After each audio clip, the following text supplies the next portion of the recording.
인생 배낭이라는 제목으로 말씀 증거하도록 하겠습니다. 다윗이 쫓겨났다가 환궁했을 때, 다윗이 예루살렘의 백향목궁에 거하면서 왕자의 난이 일어났습니다. 압살롬이라는 왕자가 왕이 되려고 반정을 일으켰어요. 그래서 쫓겨났습니다. 기드온 시내를 맨발로 머리를 풀어헤치고 눈물을 흘리면서 쫓겨났습니다. 그런데 다윗이 그 모든 반정을 이기고 모든 악한 세력들을 물리치고 그리고 다시 예루살렘에 환궁했습니다. 승리의 개가를 부르면서 개선했겠지요. 그때 다윗 왕의 바로 옆에서, 다윗 왕의 바로 측근에 붙어서 들어왔던 청년이 하나 있습니다. 아무도 예상을 못했어요. 요압 장군이라든지 아니면 무슨 후세라든지 이런 모략가라든지 이런 사람들이 옆에 있어야 마땅한데 청년 하나가 옆에서 마치 2인자처럼 그래가지고 예루살렘에 들어옵니다. 누굴까요? 김함이라는 젊은이입니다. 누구의 아들입니까? 바르실레의 아들입니다. 왜 그렇게 됐어요? 바르실레가 목숨 걸고 다윗의 왕조를 지키기 위해서 자기 인생, 전 재산을 다 투자한 결과입니다. 다윗이 예루살렘에서 쫓겨났을 때 모든 사람이 손가락질했습니다. 모든 사람이 돌팔매에 던졌습니다. 그 누구도 다윗의 편을 기꺼이 들려고 하지 않았어요. 그런데 바르실레는 마하나임이라고 하는 조그마한 마을에서 다윗의 패잔병들을 영접합니다. 그리고 대접합니다. 군자금을 대줍니다. 그래서 다윗이 전열을 추스려가지고 다시 한번 압살롬의 군대를 회파하고 예루살렘에 진입할 수 있는 결정적인 계기를 만든 사람이 바르실레입니다.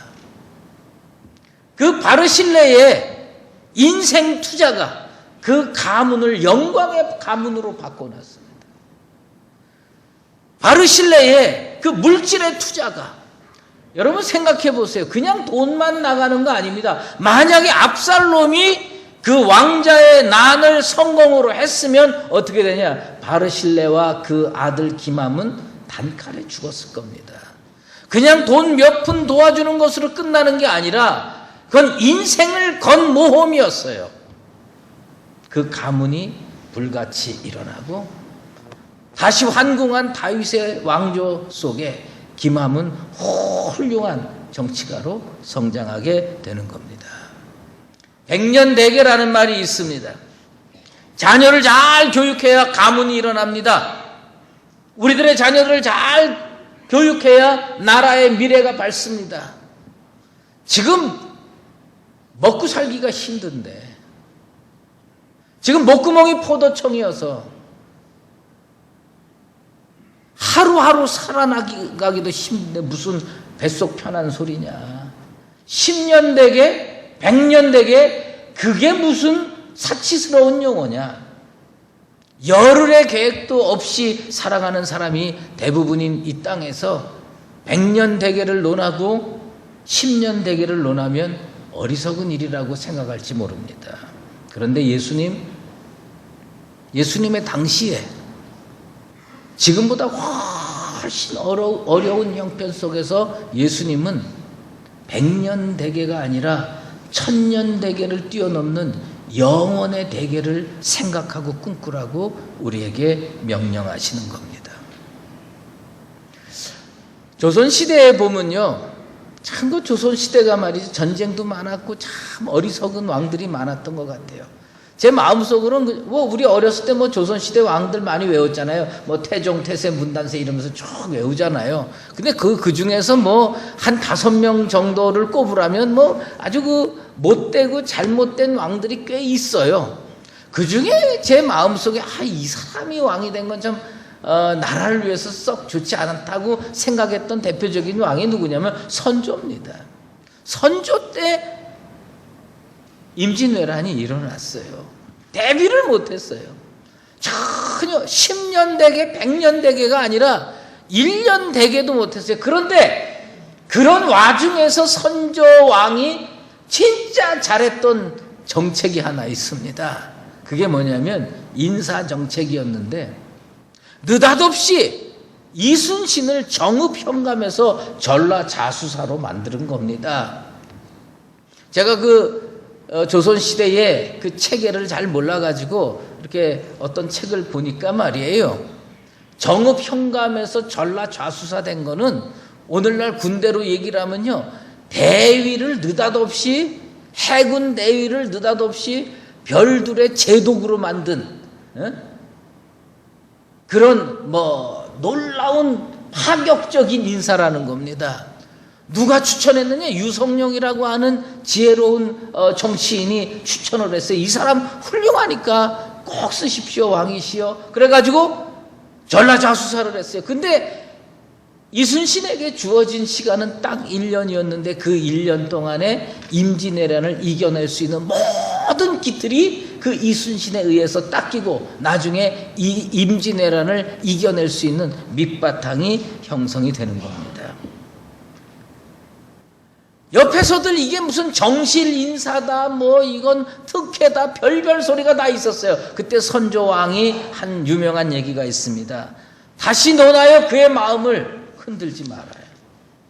매우 엉터리 같은 인사였고 정실인사처럼 보였지만 그 인사야말로 10년 대계 100년 대계를 뛰어넘는 놀라운 인사정책이 되었습니다. 오늘 우리 시대는요, 진짜 힘든 시대 같아요. 서민들의 삶이 무너지고 있어요. 비정규직들이 헤매고 있습니다. 이런데 무슨 오늘을 먹고 살기 힘든데 영원을 생각하라느냐 이렇게 말씀할지 모르지만 예수님은 오늘 먹고 살기 힘들어도 영원을 생각하라는 겁니다.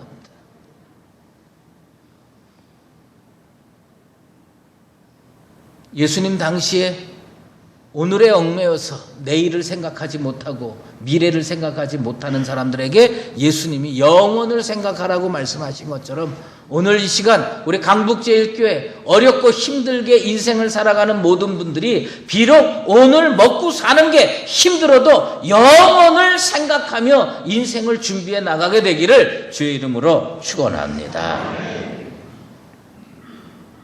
왜 오늘 이렇게 얽매여 살고 미래를 생각 못합니까? 호구지책 때문입니다. 먹고 사는 게 너무 힘든 거예요. 한번 물어보십시다. 요즘에 자기 진짜 먹고 살기 편한 분 한번 손 들어봐요. 난 요새처럼 인생 잘 나가본 적이 없다. 이런 분 한번 손 들어보세요. 손 들고 싶어도 눈치 보여서 못 드는 것 같은데. 그러나 참 다 힘들어요. 안 힘든 사람이 없어요. 이 보면요, 대한민국 사람들 이렇게 만나보면요, 다 화가 나 있어. 다 화가 나 있어.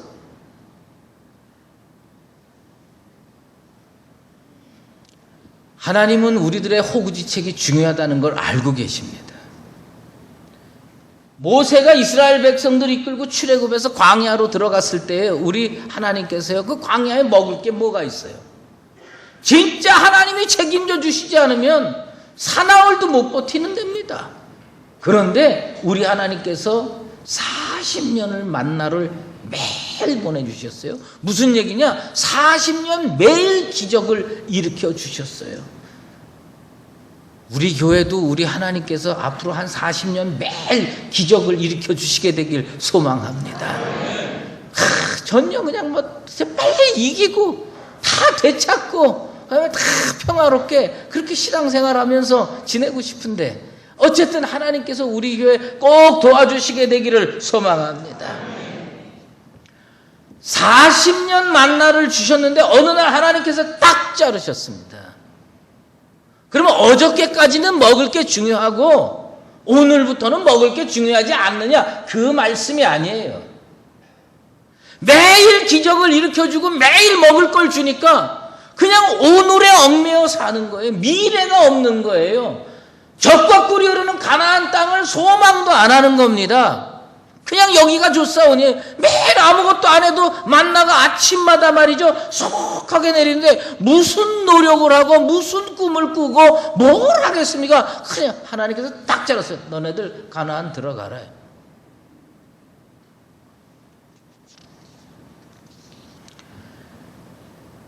제가 그 장례식을요, 이 청년 시절에 처음 참석했던 적이 있어요. 저희 친척이 돌아가셔서 장례식에 참석을 했습니다. 그런데 사실 그때 내가 인간에 대해서도 잘 이해를 못했고 장례가 뭔지도 잘 이해를 못했는데 하여튼 충격은 엄청나게 받았습니다.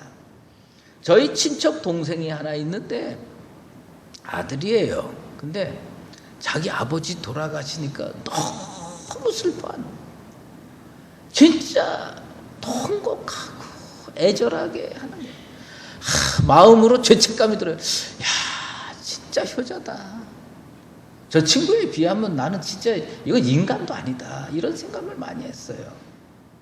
그 이제 하관 무덤에서 하관 예배를 그 이제 제가 친척이었기 때문에 제가 원래 그렇게 뭐 관을 들고 이런 체력이 아니잖아요. 근데 친척인데 관을 들라고 그러더라고요. 그래서 관을 이렇게 탁 들고 그 다음에 이제 그걸 이렇게 관을 이렇게 내려 보내는데 말이에요. 그 마지막 몇 미터만 지나가면 탁 내려가서 딱 끝나는데 이 아들이요, 이 진짜 그 효자 아들이 관에 턱 하고 매달리고 엎드리는 거예요. 그러면서 뭐냐 하면 우리 아버지 못 데려간다 이거예요. 우리 아버지 못 데려가면서 자기도 거기 집어넣어 달라는 거예요. 진짜 팔이 떨어지는 것 같아요. 제가 무슨 생각했냐, 저놈을 같이 넣어야 되는데 아니 얼마나 매달리는지 이게 팔이 부들부들 떨리는데 그렇게 하는 거예요. 나는 그 관 내려갔을 때 걔 뛰어들 줄 알았어. 그래서 뭐 좌우전행이 다 봉분도 끝나고 이렇게 했는데요. 밑에서요, 저 뭐냐면 아니 장례식 나서 그렇게 슬픈데 무슨 점심을 왜 하는 거예요? 점심 해가지고 다 차려놨는데 그 누이가 하나 올라오더니 그 통곡하는 큰아들한테 뭐라냐, 야 점심 차렸어 먹고 해라 그랬더니 벌떡 일어나가지고 개걸스럽게 먹더라고요. 와, 진짜 인생에 회의가 드는 거예요. 저게 뭐냐, 오히려 나는 별로 뭐 친척이 돌아가셨는데 뭐 별로 슬프지도 않고 그런데도 나는 그날 밥 못 먹었습니다. 근데 그 아들은 그렇게 밥을 잘 먹더라고요. 호구지책이 그렇게 중요한 거예요. 먹고 사는 게 그렇게 중요한 거예요. 우리 주님이 그거 다 아는 거예요.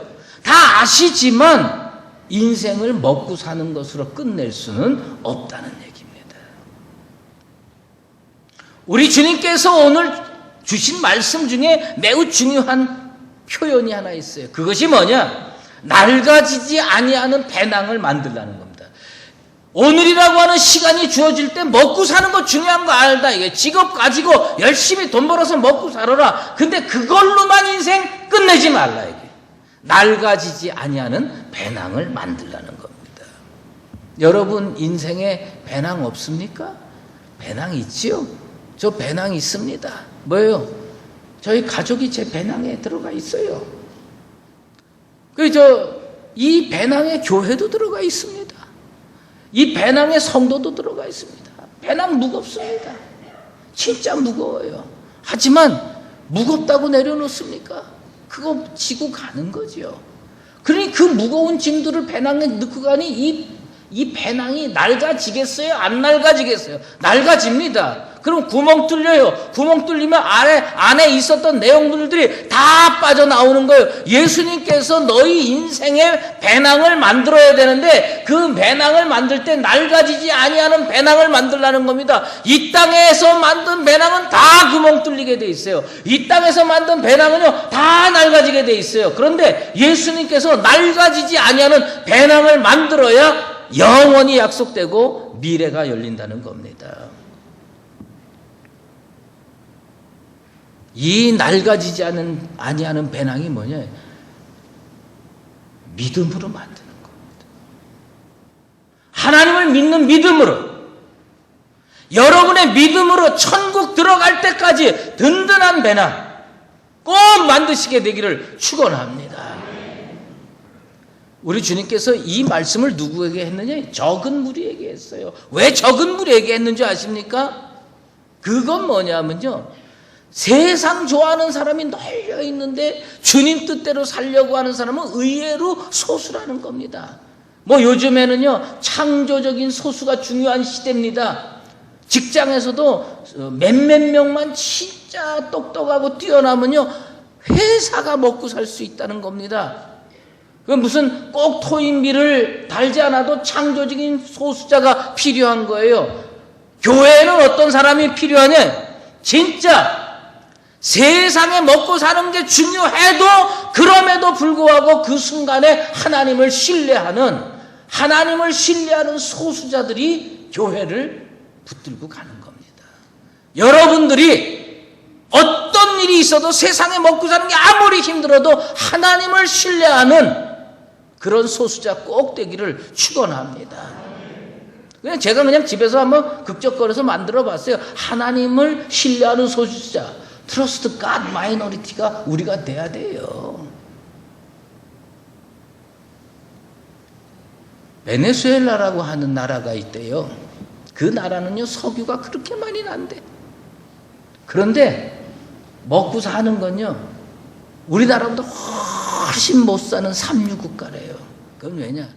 그렇게 석유를 통해서 돈이 많이 들어오는데 부정부패하고요, 그 다음에 그냥 흥청망청 쓰고요, 미래를 대비하지 않는 거예요. 10년 대계도 없고 100년 대계도 없고 1년 대계도 없는 거예요. 그러다 보니까 나라 전체가 그렇게 지금도 돈이 많이 들어오는데 삼류국가로 못 산다는 겁니다.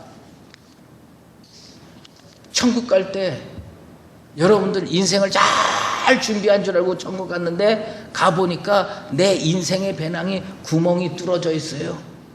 나는 구원을 담은 줄 알았어요.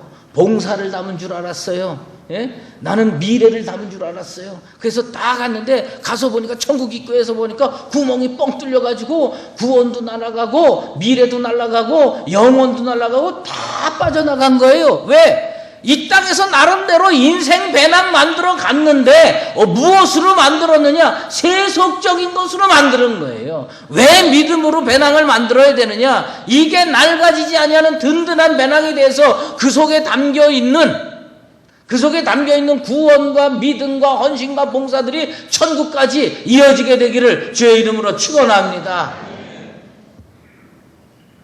너희 보물이 있는 것에 너희 마음도 있으리라. 언제까지 하루살이 인생 살고 언제까지 땜빵 인생으로 살겠습니까? 먹고 사는 게 안 힘든다는 얘기가 아니에요. 먹고 사는 게 힘든 건 맞아요. 그렇지만 그 어려운 와중 속에서도 우리의 눈을 들어서 천국을 바라보고 진짜 어려워도 예수님 명령대로 예수님 말씀대로 복음 붙들고 살아갈 때에 우리의 영혼이 오늘과 이어지게 될 줄로 믿습니다. 우리 주님 그걸 뭘로 만드느냐? 믿음 있고 다 있는데 나눔으로 만들라는 겁니다. 하나님께서 주신 세속적인 물질을 좀 나누라는 거예요. 구제를 하라는 거예요. 가난한 사람을 좀 도와주라는 거예요. 그럴 때 이 배낭이 든든해진다는 겁니다. 저는 우리 교회 성도들 중에 상당히 많은 숫자가 개인적으로 진짜 나눔을 실천하며 사는 사람들이 꽤 있다는 거 저는 알고 있습니다. 어렵죠? 어렵지만 교회라서 나누는 게 아니라 예수 믿는 사람이기 때문에 나누는 거예요. 예수 믿는 사람이기 때문에 좀 도와주는 거예요. 우리 교회가 할 일은 우리 교회가 합니다. 그러면 여러분 개인들은 여러분 개인들이 나눔에 동참하게 되기를 바랍니다. 쉬운 일 아니죠. 나눔이 왜 어려운 줄 아십니까? 여러분 1,000원 주고 10,000원 주고 10만 원 뭐 이렇게 기부하는 게 그렇게 쉬운 일 같아요? 그렇지 않습니다. 절대로 그게 쉬운 게 아닙니다. 남의 주머니 또 무슨 뭐 공공연하게 모여진 것을 착한 데 쓰라, 그거는 쉬운 얘기예요. 내 주머니에 손 집어넣어서 나누는 거는 정말 어려운 겁니다. 왜? 1,000원이든 10,000원이든요 인생을 주는 겁니다. 돈 벌어 보셨잖아요. 돈 1,000원이 그냥 벌립니까? 돈 10,000원이 그냥 벌려요? 이건 내 인생을 투자하고요, 땀을 투자하고요, 열정을 투자해도 겨우 목구멍에 풀칠할 정도밖에 안 들어오는 게 그게 물질이에요. 그거를 생명과도 같은 물질을 뚝 떼서 남에게 나눠주는 거 결코 쉽지 않습니다. 그럼에도 불구하고 우리의 인생 배낭을 든든하게 만들기 위해서 우린 그걸 해야 된다는 겁니다. 지난 봄에 꽃이 참 이쁠 때 후배 목회자가 절 차에 타라고 그러더니 어디 저 꽃이 예쁜 커피숍이 있다고 가자고 그러더라고요. 내가 어디 가나 그랬더니 그 삼청각이라는 그런 데가 있는데 거기에 커피숍이 있더라고요. 거기 커피숍에 가서 커피 한 잔 사줘서 커피를 마시면서 이렇게 보니까 진짜 뭐 이쁘더라고. 꽃이 참 이뻐. 거기서 나는 끝내기를 바란 거예요. 저는 다 귀찮고 그러니까 빨리 끝내고 집에 가야 되겠다 했더니 이 후배 목회자가 꼭 뭐냐면 한 군데 들릴 때가 있다. 그게 거기 어디냐 그랬더니 그 옆에 가니까 산으로 몇백 미터 올라가면 옛날에 우리 사대문이라고 하는데 북대문이라고 불리는 숙정문이 있다는 거예요. 숙정문이 있는데 건강을 위해서 거길 꼭 올라가자는 거예요. 그때 나는요 양복 입고 넥타이 하고요 구두 신고 있었는데 그거 가기가 싫더라고요. 그래서 가지 말자 그랬더니 꼭 가자는 거예요. 그래서 그거 구두 신고 거기까지 올라갔어요. 거기까지 쫙 올라갔는데 진짜 죽을 맛이더만. 그래서 거기 숙정문 앞에 갔는데 목이 너무 타는 거예요. 근데 무슨 양복 입고 무슨 뭡니까 물 한 병 올라간 게 없는 거예요. 그러면 진짜 괜히 왔다 이렇게 생각하는데 어떤 아주머니가요 배낭 메고 글로 지나가는 거예요. 근데 그 배낭 제가 투시력이 있거든요. 저 속에 분명히 물이 있다. 그래가지고 제가 그 아주머니를 불렀어요. 아줌마 물 좀 있습니까? 그랬더니 있다는 거예요. 저 좀 나눠주십시오.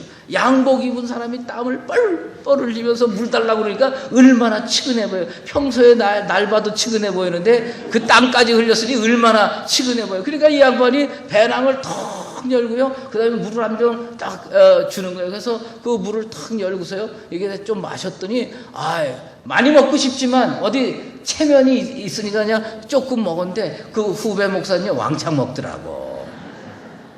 근데 그 배낭에 뭐가 들어가 있어야 되느냐? 등산 몇백 미터 하더라도 목이 마를 걸 대비해서 물 집어넣어야죠. 또 배고프면 김밥이라도 한 줄 집어넣어야죠. 또 안전사고를 대비하는 거 이런 것들 집어넣어야죠. 배낭에 다 그런 거 집어넣어야 돼요. 그런데 배낭에 아무리 좋은 걸 집어넣으면 뭐합니까? 배낭에 구멍이 뚫어지는데. 왜 우리 주님께서 나누라고 하느냐? 여러분 인생의 배낭을 든든하게 하는 길은 우리 주님이 무엇으로 가르쳤느냐? 나눔으로 가르쳐 주셨어요. 난 교회가 나눔을 실천하고 성도들이 나눔을 실천해야 하는 줄로 믿습니다. 어려운 거 압니다. 힘든 거 압니다. 예수님의 명령이니 순종하는 마음으로 좀 나누게 되길 바랍니다. 그래서 여러분의 인생 배낭 속에 담겨있는 이 땅에서 한 모든 하나님 보시기에 좋은 일들이 하나도 땅에 떨어지지 아니하고 천국까지 가져가서 우리 주님께서 잘하였도다 착하고 충성된 종이라 칭찬하며 의의 면류관을 씌워줄 수 있는 거룩한 성도의 삶이 되기를 주의 이름으로 축원합니다. 이제는 우리 주 예수 그리스도의 은혜와 하나님 아버지의 극진하신 사랑하심과 성령의 인도하시고 교통하심이 오늘 이 자리에 나와서 주님 말씀에 순종하여 하나님께서 주신 축복을 나눔을 통하여 인생 배낭을 든든히 만들고 저 천국 갈 때까지 믿음으로 전진하기를 소망하는 사랑하는 강북제일교회 모든 성도들 머리머리 위에와 주의 몸된 교회 위에 이제로 영원히 함께 계시옵기를 간절히 축원하옵나이다.